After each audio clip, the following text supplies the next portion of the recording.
What's going on, everybody? Welcome to the channel. My name is Adam. Today I'm just going to be doing a walk around of my 2021 4Runner. I've had it for a couple of years, and although I haven't done a whole lot to it, the majority of the stuff that I've done you can't even see because it's under the hood. But before I go and show you guys everything that I've done to it, I need to give this thing a bath because we really haven't washed it or deep cleaned it since we moved to Colorado in November, and it is now the beginning of February. One downside to having a half-mile long dirt driveway is that, especially in the wintertime with all the mud from the snow melting and everything, this thing stays dirty pretty much all the time. So especially on the interior, the floorboard on the driver's side pretty much looks like I have dirt floors. So I'm going to give this thing a bath, and then we'll be right back. All right, and we're back. So, well, I say we're back, and we are back. But we are back several days later from when I filmed the intro to this video. After I filmed the intro, I went ahead and washed the car. But by the time I was done, it was so dark out, there was no way I was going to be able to film. And then this week has been pretty busy at work, so I'm just now finally getting around to this. It is Tuesday, February 3rd, I think. Anywho, I wanted to have this video posted yesterday on Monday. Hopefully I'll have this video posted by Wednesday or Thursday. Probably Thursday. But I just wanted to do a walk around of the 2021 4Runner, kind of introducing it to the channel and talking about what we've done to it since we bought it, because I know I've had a few questions about it. But yeah, this is our 2021 4Runner that we bought in 2022. It was used with roughly, I think, about 18,000 miles on it, so still relatively new, although it did have a couple of modifications on it already when we bought it.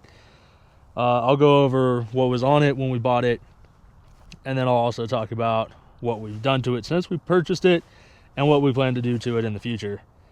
Like I said, I think we bought it with about 18,000 miles on it, but it's already at like almost 97,000 miles. We've had it for, I think, like 3 years because we drive too much.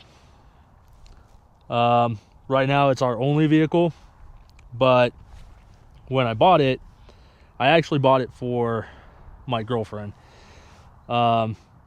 She had been living with me for a while. She was taking my kids to school and all that kind of stuff on a daily basis, basically doing all of the important things while I was at work because she's awesome and that's what she does.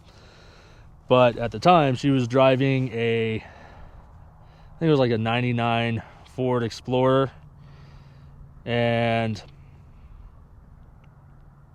let's just say it was not in great condition. It was in such not great condition to the point where we were driving it home one night. This is about when we were living in North Carolina. And I'm driving, of course, and I'm merging onto the freeway. It's probably like 10 o'clock at night, but there's still a fair amount of traffic. And there's no street signs or street lights in that stretch of the highway. And as I'm merging onto the freeway, all the lights turn out. Headlights, the interior lights, just went completely dark. And naturally, I start minorly panicking, and she's like, "Oh no, it's fine. Everything's fine. All you have to do is adjust the rear view mirror." I'm like, "I'm sorry, what?" And of course, she reaches up, messes with the rear view mirror, and headlights come back on. I'm like, you know what? I'm not exactly like a professional mechanic, but I'm relatively certain that that's not normal. Come to find out later, there's some sort of weird, like dimmer switch or something mounted on the rearview mirror. It's like such a weird place to put that. And but it was so loose that as you would drive, it would just like kind of slowly vibrate its way over to where it would just, I don't know, shut off your lights. I was like, that's not great. And then, you know, half of the doors worked, the other half worked like every third Tuesday of the month, and I would get the other doors fixed, and then the doors that were working would break, and then the brakes went out, all that kind of stuff. I was like, look, this is not, I can't have you driving around, especially taking my kids back and forth to school. No. So I had taken it to my buddy's shop and had him look at it, and he was like, dude, it's going to cost me more to fix this thing than the car is even worth. And then we saw this sitting out in front of a dealership on our way home from his shop, and I ended up surprising her with it like the next day or something. Anyways, so that's just a brief backstory that probably nobody cares about, but maybe it's entertaining. But that's how we ended up with this. And so right now it is our only vehicle, but it is technically her vehicle. So I'm limited as to what she will graciously allow me to do to it. So this build is never going to get like too crazy. I'm not going to go put on like much bigger tires or do anything, I don't know, crazy with it. But hopefully within the relatively near future, we will have a second vehicle, and then I'll be able to do whatever I want to it. Maybe. We'll see. All right. So going into the stuff that was already done to it when we bought it was this ARB Safari snorkel that's on here. I actually get a lot of questions from just like random people who have no idea what that is. And then I get questions from people who are like, oh, you drive that thing through the deep water a lot, or you put that snorkel to use a lot, or I don't know, whatever. And the answer to that question would be no, but it was on the vehicle when we bought it, and it is still semi-functional as basically a cold air intake slash when you are on a like dusty, dirty trail, especially if you're following a group of people and they're kicking up a bunch of dust in front of you, it helps to raise your intake up higher off the ground to where you're not sucking in as much dust into your air intake. So still functional in that sense, but yeah, that's why it's on here. It was on here when we bought it, and it just kind of looks cool, and that's the most important part, right? Next we have the, what is this? Not rooftop tent. That is a roof rack. That's what that's called. So the roof rack was on here when we bought it. I don't remember the name of the manufacturer who makes this. I know I found it on, I think, C4's website, but I don't think they're the actual manufacturer. So if you know the name of the company that makes this roof rack, here's the kind of little logo that's on there. I don't know, drop it down in the comment section so that other people don't ask me, because I have no idea. What else? I think the black TRD wheels came on the TRD off-road, but I'm not certain about that. If not, then those were put on here by the previous owner, as well as these mud flaps, which there's the logo for that too, if you can even see it.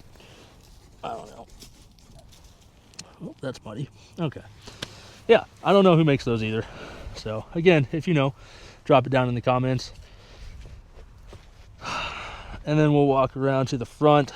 So another thing that the previous owners did was they put this TRD Pro grill on here with the grill lights and this like yellow film that's on the OEM fog lights.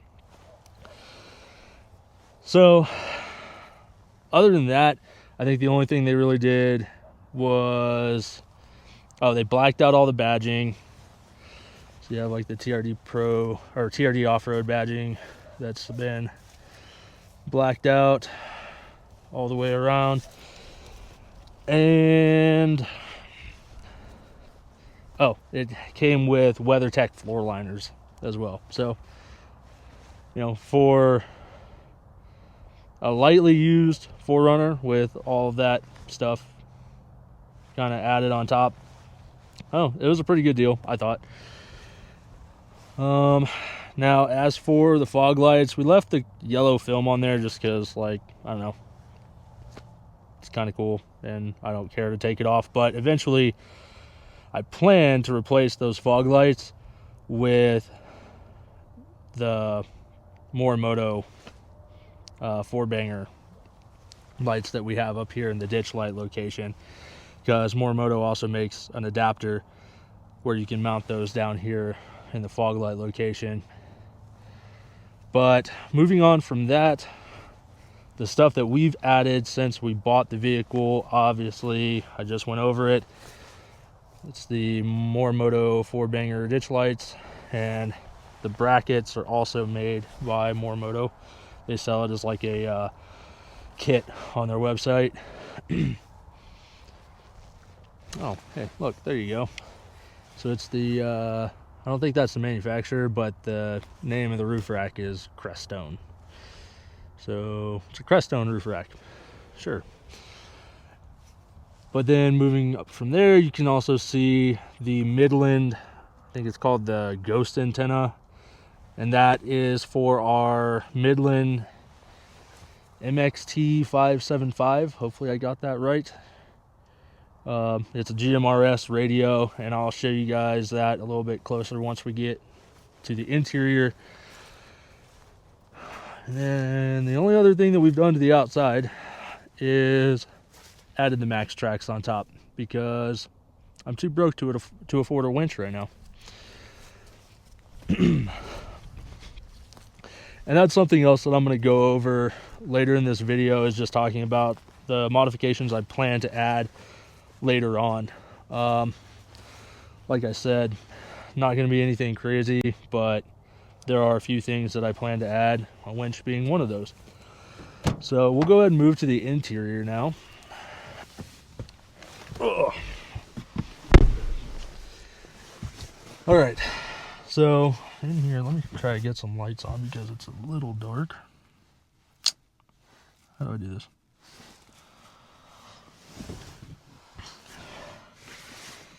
Stand by. Nope, that's not it. All right, here.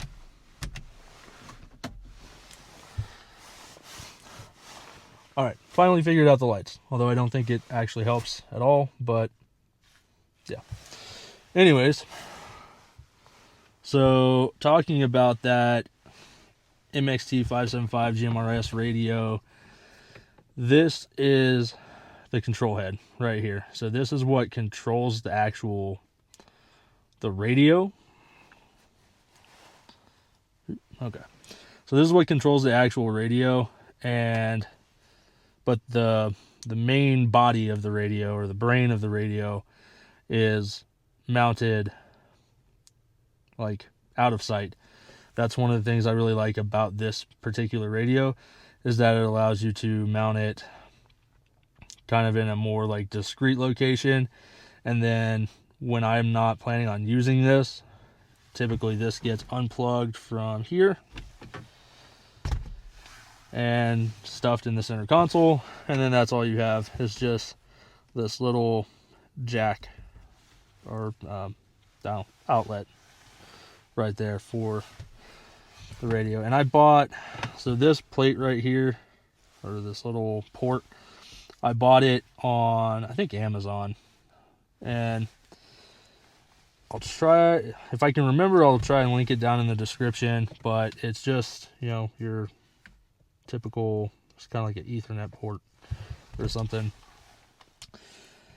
And other than that, we have the, what's this called? Pedal commander. And this was actually the first thing that we did after we bought it, because the 4Runner that Susan used to have had a V8 in it, and then of course was all mechanical. So when she got this, that it had that like that laggy throttle response that a lot of new vehicles have, and it drove her nuts. And so I used it as an excuse to buy car parts and put the pedal commander on here. We dialed it into the way that we both prefer it, and honestly, I'm really happy with it. I'm glad that we did that. Yeah, it's just nice. Once you set it to like how you like it, you pretty much just leave it there and don't mess with it. But no, it's definitely nice. Would recommend. All right, so next we have the Garmin Tread Overland Edition GPS, which, not to be confused with the Garmin Overlander GPS, this is the Tread Overland Edition GPS that they make. Basically, it's just a newer model, or just a newer GPS unit that they sell, and it's got a higher price tag, but it's also got a bit more functionality packed into it. I'm having a hard time talking. All right, so one thing that the Overland does not have, or Overlander GPS doesn't have, is built-in inReach, which, if you don't know what that is, basically it's a like a satellite communication device that's built into this that allows you to do a bunch of different stuff as long as you have the monthly subscription, or one of the monthly subscription options. And they start out pretty cheap. I think, like, don't quote me on this, but $3 to $5 a month, maybe, somewhere in there. And then it goes up. But it allows you to send messages via satellite when you're out in the middle of nowhere and you need to, message somebody, hey, I'm alive. Don't send the freaking Coast Guard. It's got it doesn't come with it, but another device that you can add to it is the Group Ride Radio, which, if you have multiple vehicles with this device in it, or you have friends who have the same thing, it can act as like you can go in and create a group ride. You can use the radio that's built into it, which, just comes with your little hand mic. But then you also can, I think, send messages back and forth. You can create a route and send that to your friends that are in your group ride, and then you can also see each other's location as long as you are within range of the radio. And this radio operates on, don't quote me on this, I could be wrong. I think it operates on the MERS network. I'm not a radio guy, so yeah.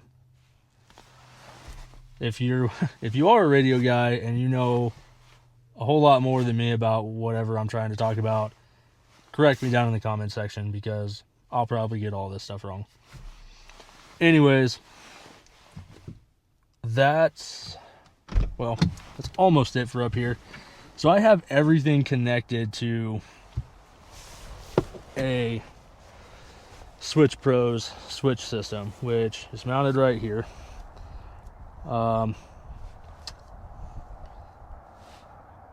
And I'll talk about why I have all of this stuff connected to the switch system in a second. But first, let's go back here and I'll show you guys where the actual radio is mounted for the GMRS radio. So I took and routed all of the cables underneath these, like, entry protection plate things, whatever those are called, interior trim pieces. You have to pull all those up, routed all the cables under that, and then brought it through the back into this compartment. If you're familiar with 4Runners, if you have a 4Runner, there's like a little compartment over here that's really hard to see because the sun's going down. And you pop that panel off, and in here is where you have your, wow, it's like really dark, your factory bottle jack and all that stuff that the cars come with to change the tire. But I've mounted, it is really hard to see, there we go. So I've mounted the radio in here, and that's like the actual radio, or like the brains of the radio. And that took a little bit of doing, because when you route it through here, like you can't really bring the cables up through this section. You kind of have to bring them over this lip that's inside the fender in there, and then down kind of under here. I kind of broke this little tray prying that up to get access to it, although because of the way that sits in there, if I didn't tell you, you would never know. But yeah, so that's kind of a pain, but it is possible. And then some other stuff I keep in here is just, this is a go bag full of a bunch of just random, you know, just in case type stuff. And I'll probably do a separate video on that in the future. I keep an ARB tire repair kit and an ice scraper and a dog leash, because dogs.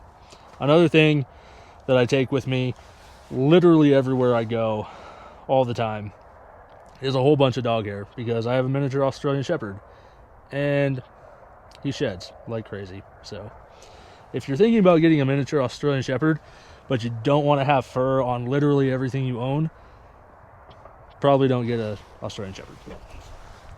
All right, going back to the Switch Pro system, I'll show you guys the switch panel first.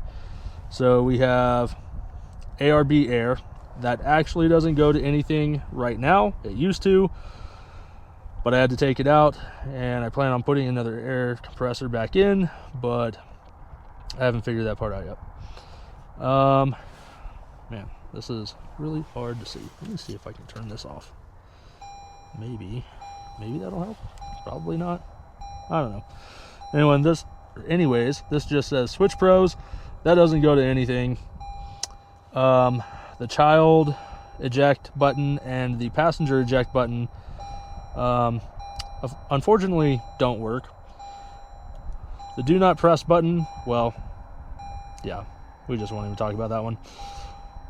Radio, this one goes to the GMRS radio, and the Garmin GPS, that's really annoying. Okay, Garmin GPS, self-explanatory. Ditch lights, self-explanatory.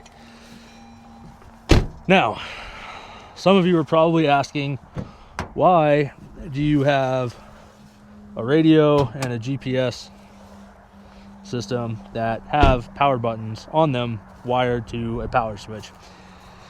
And the simple answer is because that way I know that when the vehicle is off and the switches are off, there's no way that it's going to be drawing power from the battery. Yeah, it's that simple. It just makes it so that I'm not drawing any power from the battery no matter what, so that if I leave the car parked for 2 weeks and then come back to start it, it's going to start because my battery won't be dead. And also because there's 8 switches on there, and there's no way I'm going to need 8 switches for anything that I'm putting on this vehicle, so I had to use them up somehow. All right, going in here, we have these Switch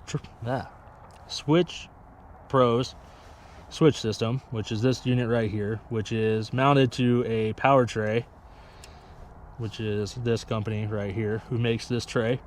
And then they also sell these as a kit with all these little bus bars and stuff that you can use for hooking up your electrical accessories easily.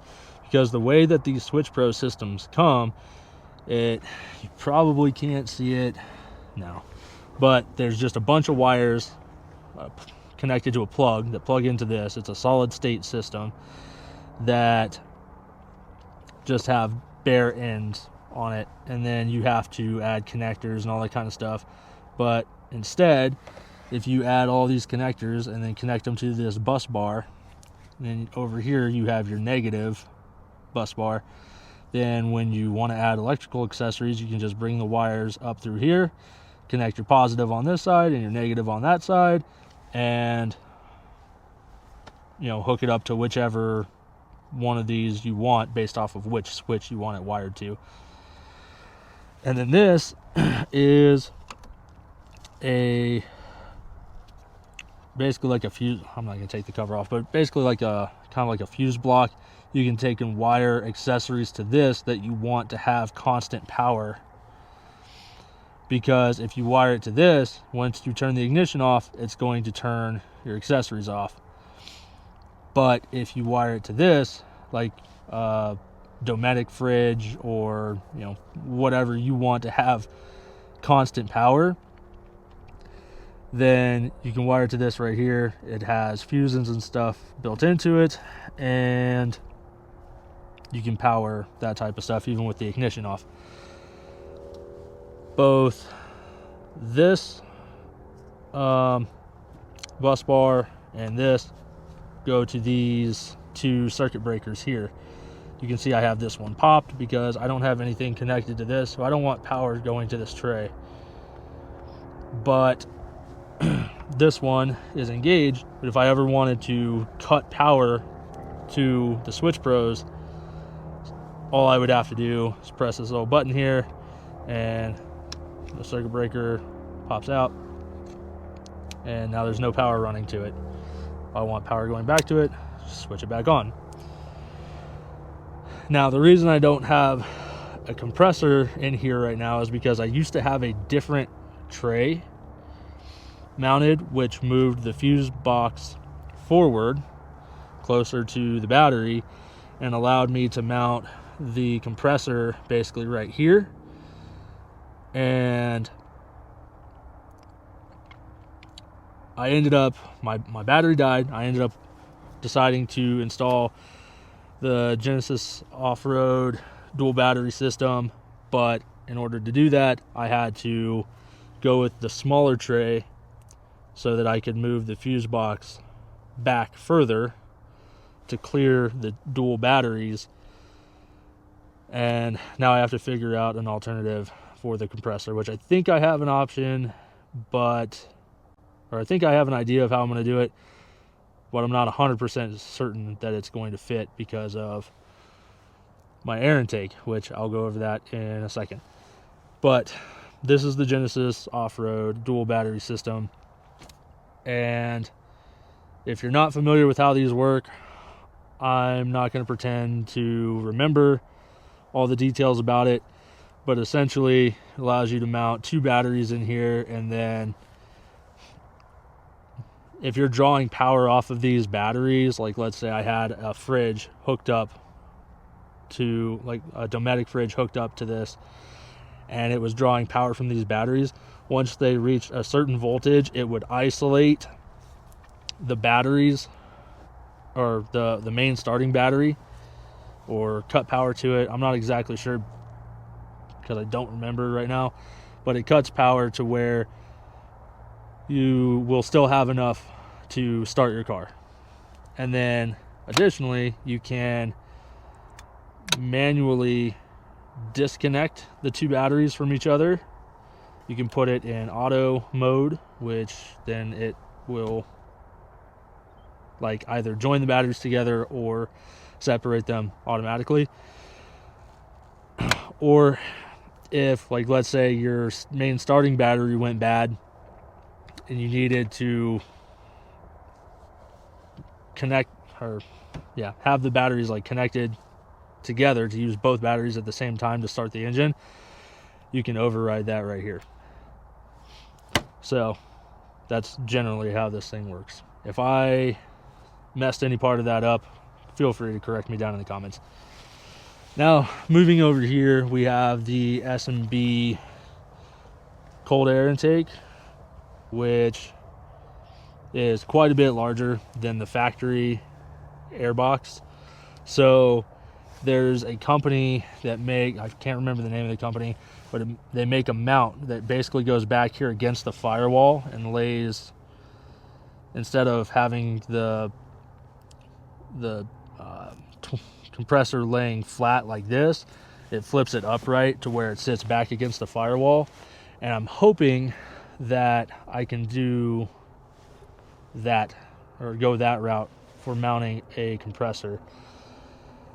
And if not, then I'll have to figure out another alternative.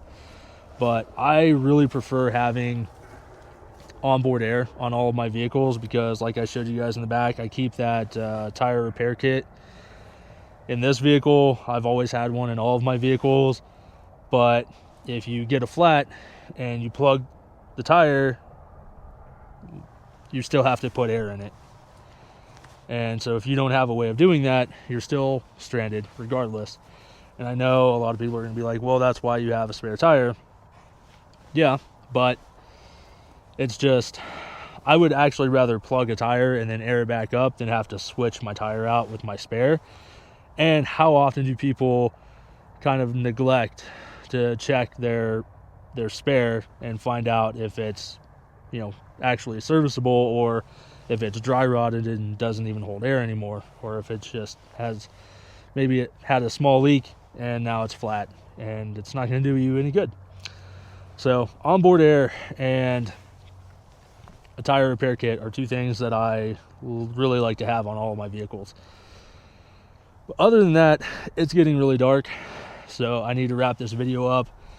And I think the only thing I haven't gone over is the tires. So we put a brand new set of tires on here right before we moved from Florida to Colorado. And those are the, I mean, you really aren't going to be able to see them, but they're the BF Goodrich KO3s that they just came out with last year. So I know that the KO2s, at least from what I heard, were kind of notorious for being not so great in like slick road conditions, so wet roads, snowy, icy type road conditions. So I think that that's something that they really tried to address with this tire. They packed like a lot of like new technology into these tires, and obviously it goes without saying, this is like the second video I've ever posted on my channel, so I'm not sponsored by BF Goodrich, but these tires have been pretty exceptional as far as dealing with the snowy and icy road conditions that we've had here in Colorado since we moved here. Like I said, we moved here from Florida. That was just back in November of 2024. It's now February of 2025. And we've gotten quite a bit of snow this year. We've even taken this thing up into the mountains where we were going through, I don't know, probably like a foot to a foot and a half of snow in some areas. And these tires have done really, really well. I'm not going to say that they're the best tire for those type of conditions because I haven't tested all of the tires out there for, you know, in slick road conditions. I've been living on the East Coast for the last 12 years, and even in North Carolina, we rarely got snow in the area that I lived in, and when we did, it shut everything down because nobody knew how to drive in it and nobody was prepared for it. But these tires have done really well, so really happy with these. And I think that's pretty much it. As far as the tire size, we're running a 285 70 17, and you can kind of see here, but they just kind of barely clear. I know the previous owner did run slightly larger tires, so they trimmed the back side of the front bumper to clearance them. But other than that, there hasn't been any other modifications that I know of made to the suspension or anything to make it clear larger tires. And these things do clear. I've never had any issues with them rubbing. So yeah, that pretty much wraps it up. If you guys have any other questions, comments, concerns, gripes, complaints, or that other word that I left out, most of you probably know what I'm talking about, drop it down in the comments section. Let me know. I'm sure you will. And that pretty much wraps it up for this video. All right. Thanks for watching. Have a good one. All right, so one of the main things I really want to do to this is this black centerpiece of the bumper right here. The lighting's not very good, but you can see where like the plasti dip that the previous owner put on here or whatever it was is wearing off. You can see the silver shining through. So I plan on replacing this with one of the, I don't know what they're called exactly, but kind of like the hybrid front bumpers that CBI and C4 make, where it just replaces this section here, not these outside corners. And then I'm not sure which one I'm going to go with yet. I'm kind of leaning towards the C4 bumper. They have one, or they make it where you can also option it with a couple of different hoops, and they make one that comes up basically just under this horizontal bar here where the Toyota lettering is, and it is supposed to work with this adaptive cruise control sensor that's in the front grille. However, I've seen on a lot of other 4Runners where this sensor that's basically right behind here is actually sitting closer to the bottom. So I'm not sure why exactly mine is different, but I don't know, maybe they just changed it at some point. But hopefully I can option it with that hoop to kind of come up and protect the grill a little bit, and hopefully that won't interfere with the adaptive cruise control. Not that it works very good in the first place, because Toyota's adaptive cruise control, at least on our 4Runner, is just really finicky, and oftentimes I find myself just getting more frustrated with it than anything and just turning it off.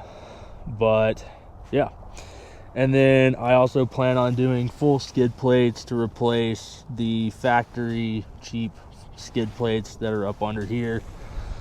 As far as wheels, tires, and suspension are concerned, I wanted to go with aftermarket wheels. However, like I already mentioned, this technically isn't really my daily driver, and so I wanted to put some bronze wheels on here, but I don't think that Susan was a fan of that idea, so probably not going to happen. Either way, I'm probably not going to go any bigger on the tires. I may eventually end up swapping out the suspension, just not really to get much in the way of a lift, maybe a very slight lift, but probably more so just to I don't know, kind of improve ride quality or performance off-road, or honestly just for the heck of it. And then I do plan on putting rock sliders on here at some point, or some sort of step slider, so that we have a little bit of a step to help get in to the vehicle. I already mentioned that I do plan on putting onboard air back into this. I used to have it in here before. I plan on getting an ARB twin air compressor and trying to set it up back there behind that air intake, so hopefully that works out. Otherwise I'll have to find another alternative.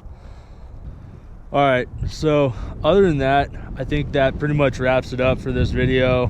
The one thing I probably didn't mention was I do plan on putting a winch on when I end up swapping out that front bumper. But otherwise, you know, some of those things are a little higher priced items, but you know, not like a huge list of stuff I plan on doing to this, just because it's got a fair amount already done to it, and we're not trying to do anything crazy with this vehicle. We don't go out and, you know, do a bunch of like hardcore off-roading, rock crawling, stuff like that.